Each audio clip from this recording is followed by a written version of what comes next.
Hello crafty friends, I'm Lien from Studio Kato and I'm so happy you're back with me for another video. Today I am showing you how to create this faux shadow box card, and it's got all the goodness of a shadow box card without any of the fiddly business. So I'm using two new Jane's Doodles stamp sets. The first one is In the Garden, and I am stamping all of these images onto some Canson Montval 200 GSM watercolor cardstock. The Misti makes it easy to stamp everything at once, and if that large stamp of the garden shed or the garden shelf doesn't work out perfectly for the first time, it will look amazing if I stamp it a second time. So I am also using the I Dig You stamp set by Jane's Doodles, which is also new. Jane always has such amazing, clever designs. I love her unique stamps. I'm stamping all of these images in Versafine Onyx Black, and like I said, there was a little spot there in the garden shelf that didn't stamp perfectly, but with the Misti, that's no problem.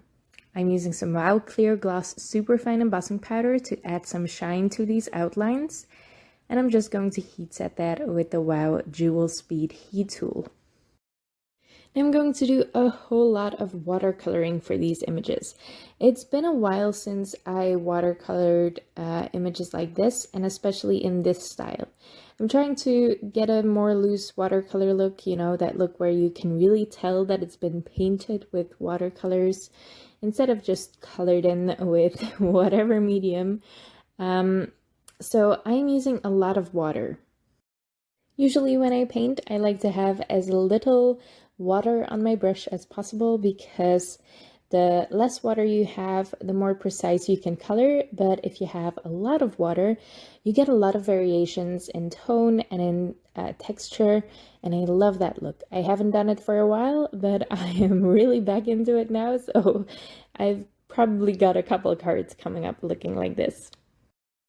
Now, a second tip, if you like that look, but you're a bit of a control freak like me when it comes to coloring, and you're not really confident you can get it, is to use a larger brush. I am not doing it today because this stamp set has some really tiny details, and I just feel more comfortable with a smaller brush. I just used more water instead, and I did a couple of layers to get more texture in some parts. So that's another way to do this. But if you're trying to force this look and you're not very good at letting loose with your watercolors, getting a larger brush helps because you automatically have less control over where the color goes that way. Now, like I said, another way to get more tonal variation in your coloring is to use a lot of water, and while the paint is still wet, drop in a second color over top of the one you painted before. I did that with the birdhouse, I did that with pretty much all the items on these shelves, and I just let the water dry naturally, or the paint dry. When you use a heat tool, you might, when speeding up the drying process, you really get a different look.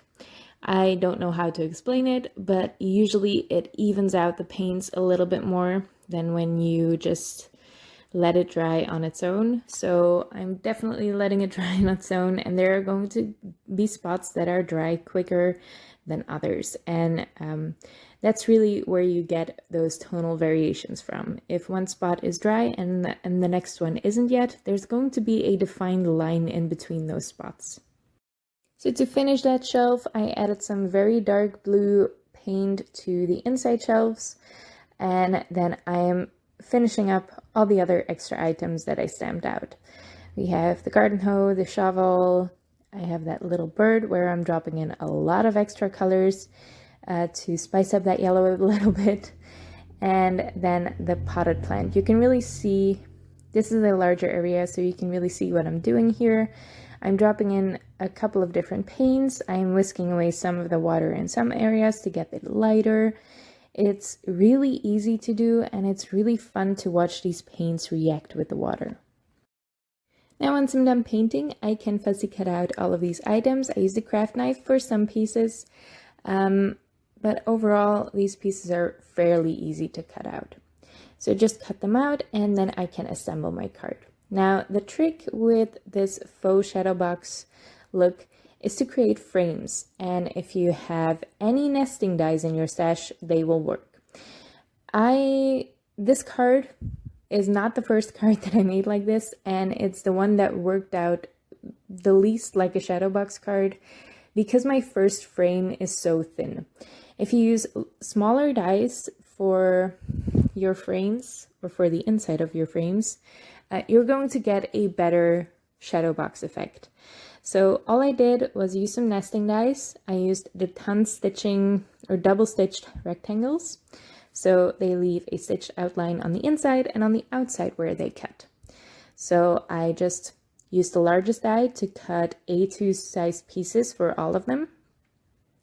And then I die cut them again with a size down to create a frame.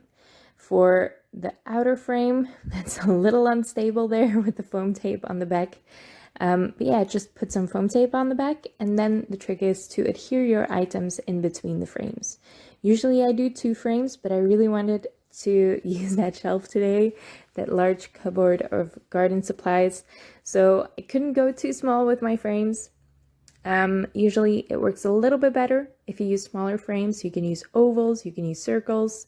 Just layer up your cardstock and use colors of cardstock in the same color but in varying shades. So from light to dark. If you have 4 layers, that will make it look even better. The more layers, the better it looks. Again, I'm trying to show off the garden shelf today.